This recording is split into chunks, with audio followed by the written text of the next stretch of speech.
Hey YouTube, how you guys doing today? Kevin here, coming back at you with another video. Okay, so what you're looking at right there in front of you is my 1980 Kawasaki kv75. Alright, so we got the case back from the repair shop. They repaired right here. This was broken off, if you remember correctly. This little piece right here, this little ear was snapped off. It broke off nice where it fit into the casting. So basically, all they had to do was TIG weld it. And they did a great job. They TIG welded it on the front, which I thought that's all they were going to do. But they also TIG welded it on the back. So it gave it a little bit extra strength. And as you can see, this is very thin metal. So that's pretty good to be able to do that. And right here on this wall, they TIG welded here and here and filled it in, and then grinded it down so it's nice and smooth, and it came out really nice. Now, as you know, I always do a shout out if people do a great job and I'm pleased with them. So I want to give thanks and praise to the people who did that welding job right there over at Top Notch. Right there, Top Notch. They're over in Lewiston, Maine, right there. And they, I got to hang out with them for a few minutes and chit chat. And I want to show you guys this. This is what they built, guys. They built this rig. In fact, when I was there, this was all up on blocks and they're getting it ready for the new season. So it's really cool. They fabricated all the hubs out of plate steel. They did a hell of a job on this thing. It really came out good. I mean, you can see the air and everything else. The motor sits in the back. So it's got a lot of power. I mean, this thing is crazy. So, anyway, I got to chit chat with him, and he talked about a little bit of the design on this rig. Really cool guys to talk with. So if you guys have any welding, and they do everything. They do cast iron, titanium. I mean, all the metals, guys. They do it. They do it all. So they do TIG, MIG, stick. They weld anything and everything. So, just a big shout out and a big thank you to them, those guys over there. So back on the kv75, we got the block all cleaned up, and you might notice that this cover looks a little different than it did a while back, and that's because the paint was flaking, and you can see right here some of the deterioration right there in the front there. So what I did was I stripped all the paint off the motor, and I used this. And this right here, I stripped it off. I used a little brass brush, got in all the nooks and crannies, and was able to just wash it all off and get that all out of there.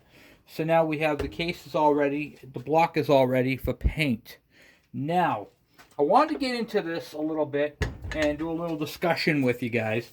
This got ripped off, and then the case got broken here. Because what happened was the chain and sprocket was worn out.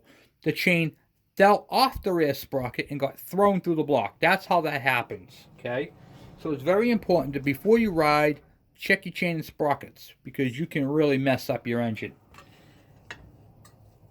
Speaking of that, here is the cover that came off the bike right here.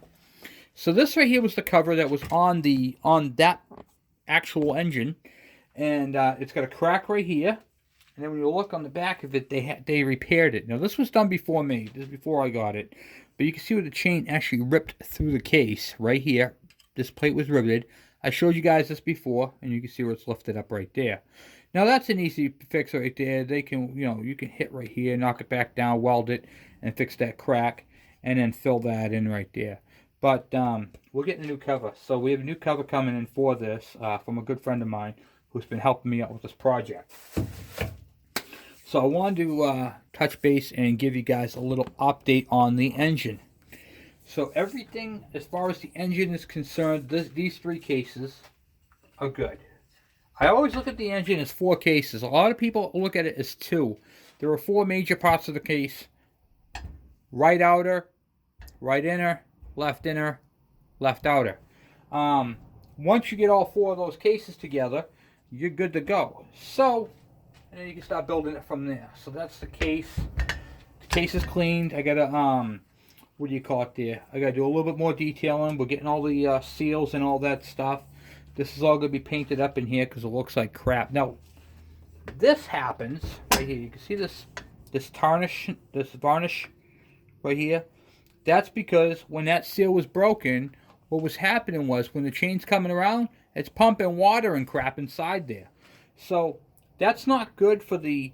It's not good for the magneto. It's not good for the point. It's not good for any of the electrical that's encased in here.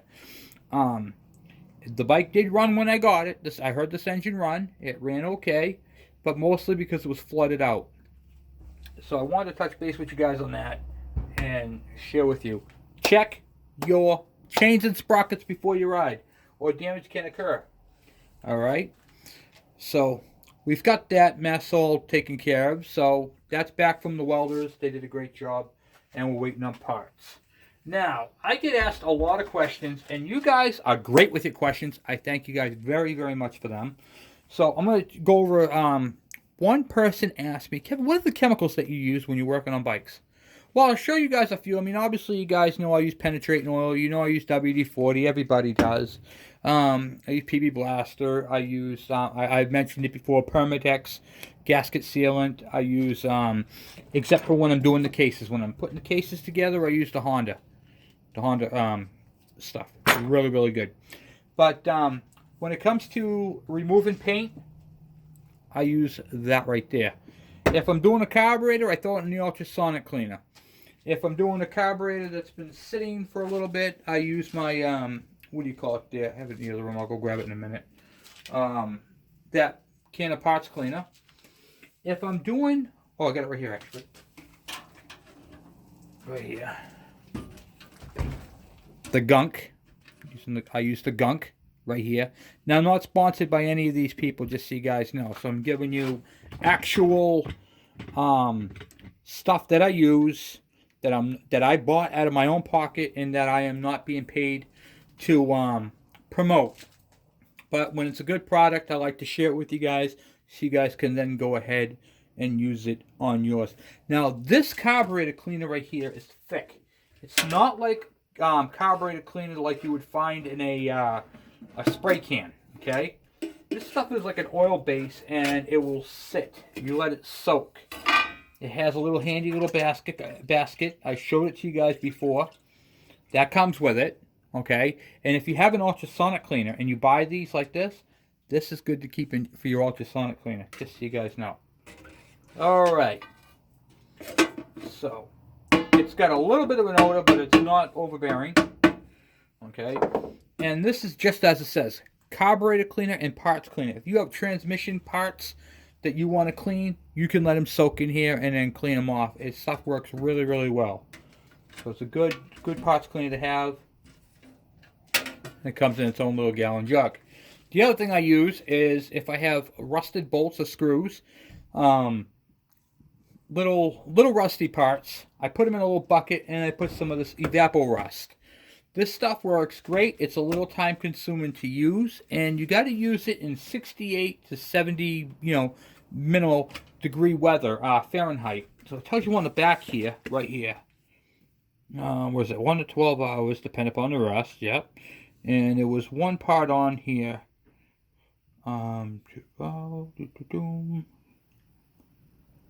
Yeah, directions. Use at 65 degrees Fahrenheit or warmer.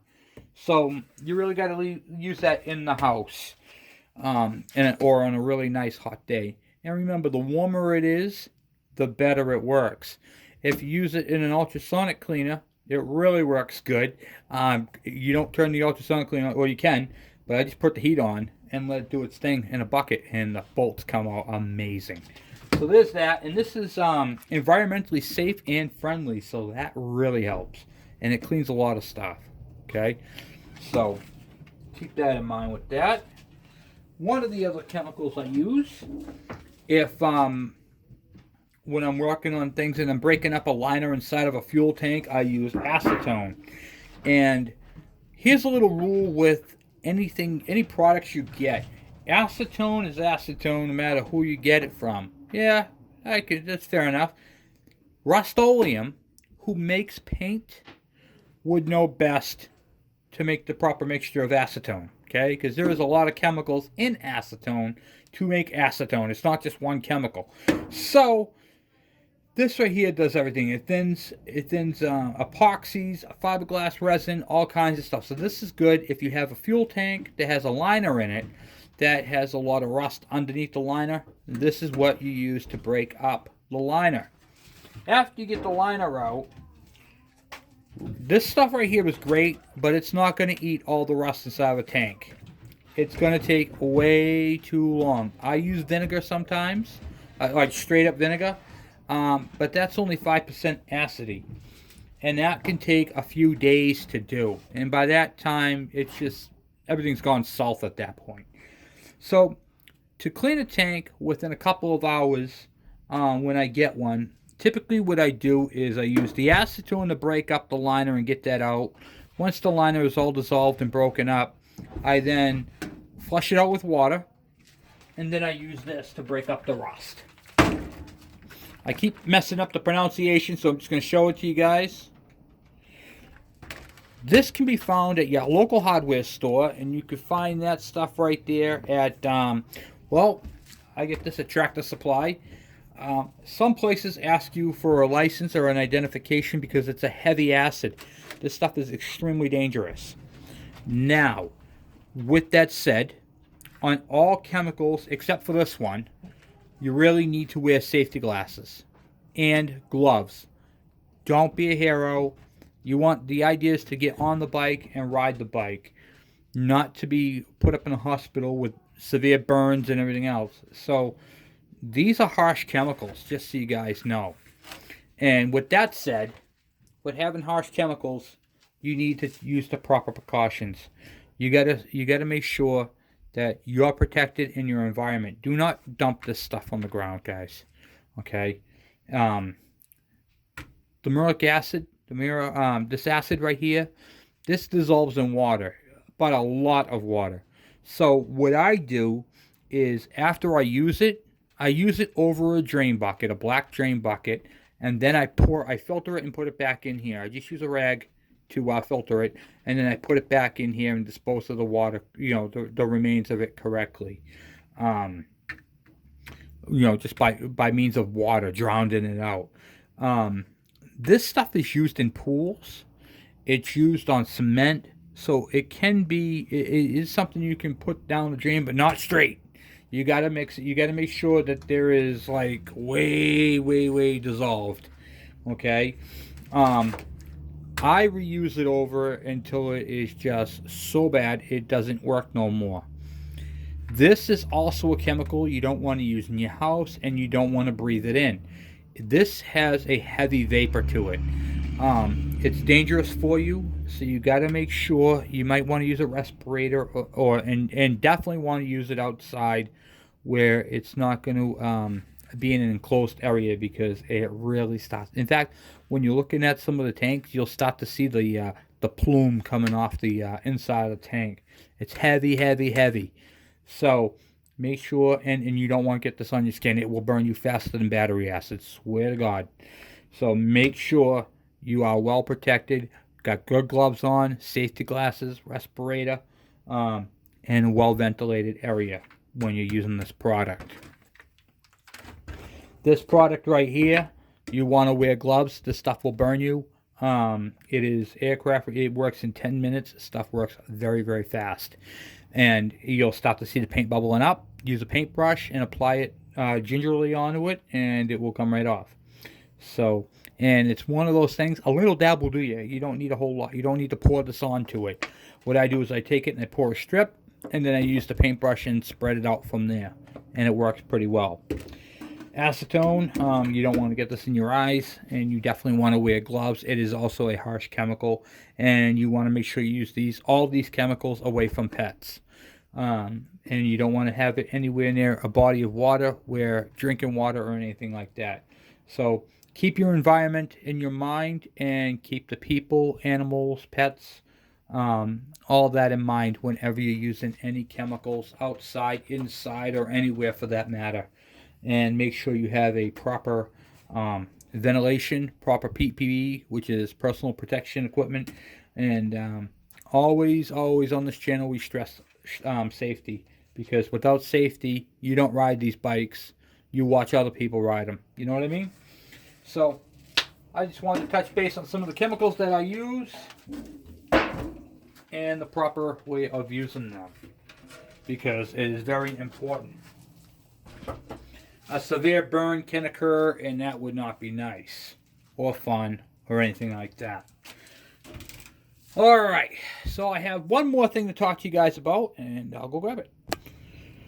So working on my KE102 build the other day, my video got cut short because, well, my Samsung did an update and it really messed up my whole camera, so hopefully this comes out alright. Still working on fixing all that. Okay, so one of the things is on this right here, I wanted to talk to you guys. I was able to do the video, it didn't come out right, so I'm going to do it now and redo this again. So, let's get you guys zoomed in. This is important for all you guys who have your KEs, your KDs, your KMs, your MC1s, all those, the Trail Boss, all those bikes. This is very, very important for you guys to note where this goes. And I've already done it on my bike because, well, we already did the video, but it didn't come out, so I want to do it on this one. Alright, so first thing you're going to do is take a hammer and you're going to knock back that tab. There's a locking tab. And you want, what I use to hold that, a lot of people ask, Kevin, how do you hold that from spinning?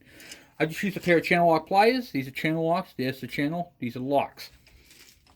Stick it on like so. Grab it like that. And then you can take your socket and take it off. I already had this one off already. So, okay, that comes off. Then, I want to show you guys the problem here. The problem child.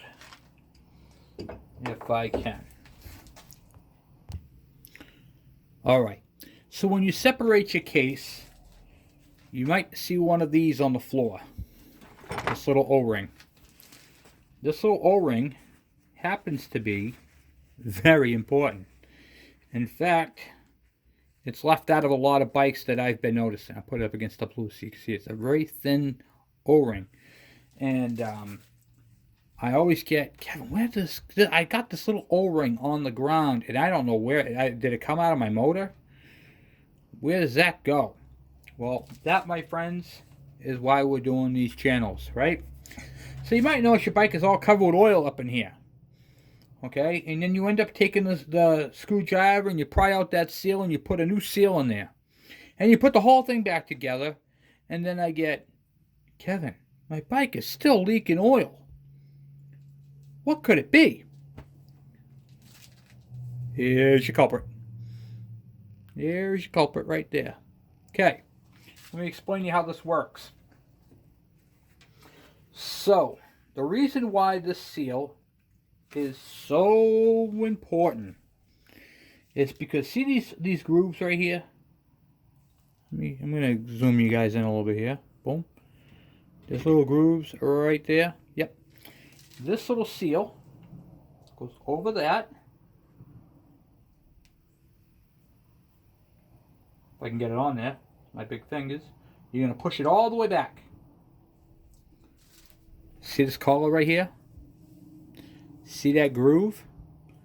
That seal sits on that inner groove. That seal, that little O-ring, stops the oil from coming down the shaft and spinning all over everything. Okay?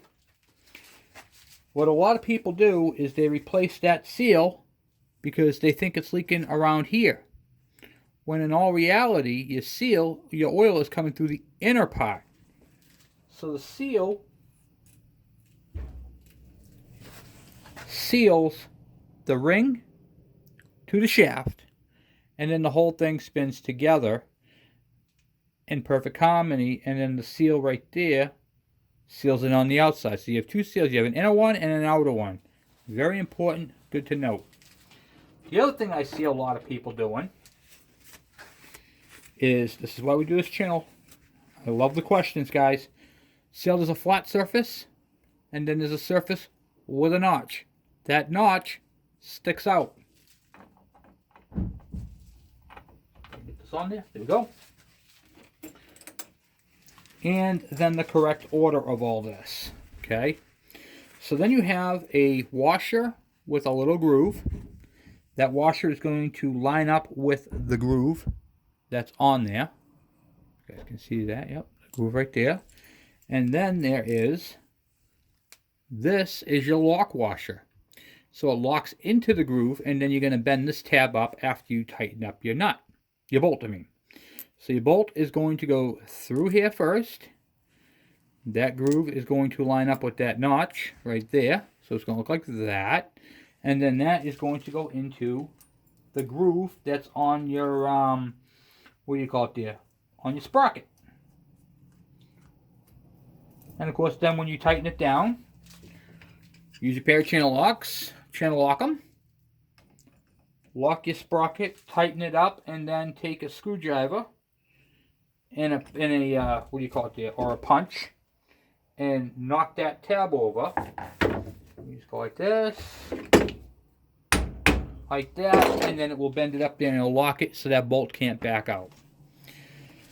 So that is what I wanted to show you guys, but my video stopped because my camera did an update, which is awful. So anyway, guys, that's what I have for you for today. Thank you for watching. Thank you for subscribing, and I'll be talking to you guys later. Peace out.